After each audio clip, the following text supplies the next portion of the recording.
আসসালামু আলাইকুম। আশা করি সবাই ভালো আছেন। আমি বাদশা মিয়া, কিউএমএস ম্যানেজার।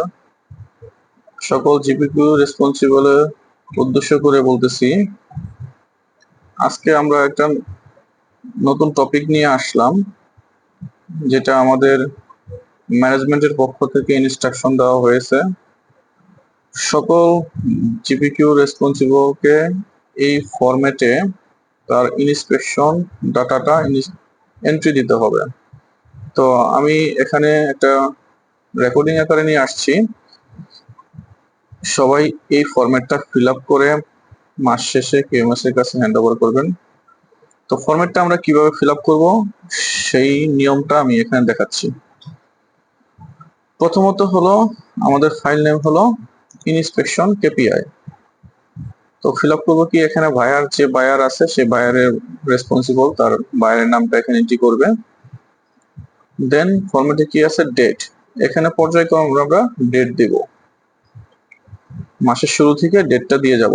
দেন অর্ডার নাম্বারটা এন্ট্রি করবো। এখানে স্টাইল কি আছে, আমি এখানে একটা র্যান্ডম একটা স্টাইলের নাম লিখছি এবিসিডি। আপনারা যে স্টাইল হবে ওই ডেটে সেই স্টাইলের নাম লিখবেন। এক ডেটে দুইটা তিনটা ইন্সপেকশন হইতে পারে, সেক্ষেত্রে ডেট একটা দিয়ে ইন্সপেকশন কয়েকটা বসাইতে পারবেন। দেন ওই স্টাইলের অর্ডার কোয়ান্টিটি কত আর শিপ কোয়ান্টিটি কত, এই দুইটা আপনারা ফিল আপ করবেন। তার মানে কয়টা কলাম, এই 4টা কলাম ফিল আপ হবে।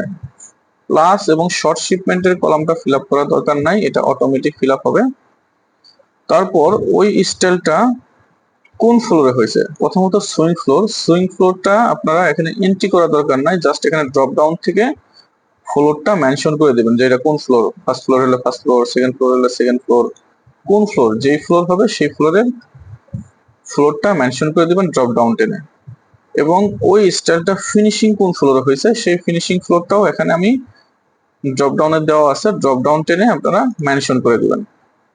দেন ফিল আপ করবেন হলো যে ওই স্টাইলটা আমার এবিসিডি যে স্টাইলটা সেই স্টাইলটা পাস কি ফেল। যদি পাস হয় তাহলে 1 দিবেন, ফেল হইলে দরকার নাই, ফেল হইলে আমরা 0 দিবেন। পাশের ঘরে 0 দিলে ফেলটা অটোমেটিক নিয়ে নেবে ফর্মুলায়। তো পাশের ঘরে শুধু পাস হইলে 1 দিব, ফেল হলে 0 দিব পাশের ঘরে, তাহলে ফেলের সূত্রটা অটোমেটিক নিয়ে নেবে। এখন যদি ফেল হয়, ফেল হলে কি কি কারণে ফেল হতে পারে সেই কারণগুলো আমরা এখানে ডিফেক্টের নাম এখানে মেনশন করা আছে, চাইলে আপনারা এখানে ডিফেক্ট আরো বাড়ায় নিতে পারবেন, এন্ট্রি করে নেবেন। এন্ট্রি করে নিয়ে এখানে কোন ডিফেক্টটা কত পিস পাইছে সেই ডিফেক্টের কোয়ান্টিটিটা মেনশন করে দিবেন। তো ডিফেক্ট এখানে সাপোজ আমি লেভেল মিস্টেক দিছি, রেশিও মিস্টেক দিছি, প্যাকিং মিস্টেক দিছি, যে কোনো একটা হতে পারে, দুইটা হতে পারে। যে কয়টা মিস্টেক হবে বা ডিফেক্ট আইডেন্টিফাই করবে কিউসি, সেই ডিফেক্টটার পরিমাণটা বা সংখ্যায় মেনশন করে দিবেন। তো এইভাবে ফিল আপ করবেন ডেট ওয়াইজ এইটা ফিল আপ করলে আমার এখানে গ্রাফিক্যাল আকারে আমি নিয়ে আসছি, যেটা অটোমেটিক আমার এক্সেল সফটওয়্যার সুইং কোন ফ্লোরে কয়টা পাস কয়টা ফেল, কয়টা পাস কয়টা ফেল, এটা আমার গ্রাফে নিয়ে নিবে। কোন ফ্লোরে আমার কয়টা পাস এবং কয়টা ফেল হলো সেটা সুইং ফ্লোরটা বের হয়ে যাবে, এবং কোন ফ্লোরে কয়টা পাস হলো কয়টা ফেল হলো সেটা ফিনিশিং ফ্লোরটাও এখানে এক্সেলে চলে আসবে। এবং ফুল ফ্যাক্টরি ওই ওয়্যারের টোটাল পাস কয়টা এবং টোটাল ফেল কয়টা এবং টোটাল ইন্সপেকশন কয়টা সেটাও অটোমেটিক চলে আসবে। এখানে আপনাদের কোনো কাজ করতে হবে না, এই গ্রাফিক্যাল যে আইটেমটা সেখানে কোনো কাজ করতে হবে না। আর ডিফেক্ট, কোন ডিফেক্টটা সব থেকে বেশি কম সেটাও এখানে অটোমেটিক চলে আসবে। সো এই গ্রাফিক্যাল যে পোর্শনটা আছে এই পোর্শনে আপনাদের কোনো কাজ করতে হবে না, এখানে কোনো কাজ করার দরকার নাই। শুধুমাত্র আমি যেটা বললাম সেখানে আপনাদের ফিল আপ করার অপশন হলো এই জায়গাটুকু ডেট, অর্ডার নাম্বার, স্টাইল,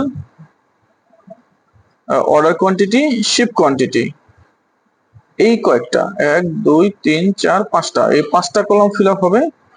আর ফিল আপ হবে কি, সুইং ফ্লোর কোনটা, ফিনিশিং ফ্লোর কোনটা, সেটা পাস না ফেল, 6 7 8 এই 8টা কলাম, এখানে 5টা আর এখানে 3টা, এই 8টা কলাম ফিল আপ হবে। আর ডিফেক্টের ক্ষেত্রে কোন ডিফেক্টটা, এই ডিফেক্টের গড় এই কয়টা। তো এই জায়গাগুলো ফিল আপ করলে বাকি যে ডকুমেন্ট গুলা, বাকি যে কার্যকলাপ গুলা, যে কেপিআই এর যে আইডেন্টিফিকেশন গুলা, সেটা অটোমেটিক আমার এক্সেল শিটে নিয়ে নিবে।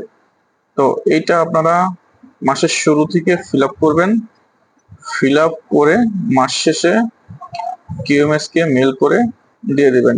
যদি এরপরও কোনো বুঝতে সমস্যা হয় তাহলে আমার ভিডিওটা দেখে নেবেন এবং প্রয়োজনে আমাকে নক করবেন, আমি ফিজিক্যালি যে দেখিয়ে দেব যে এই রিপোর্টটা কিভাবে ফিল আপ করতে হয়। ধন্যবাদ সবাইকে।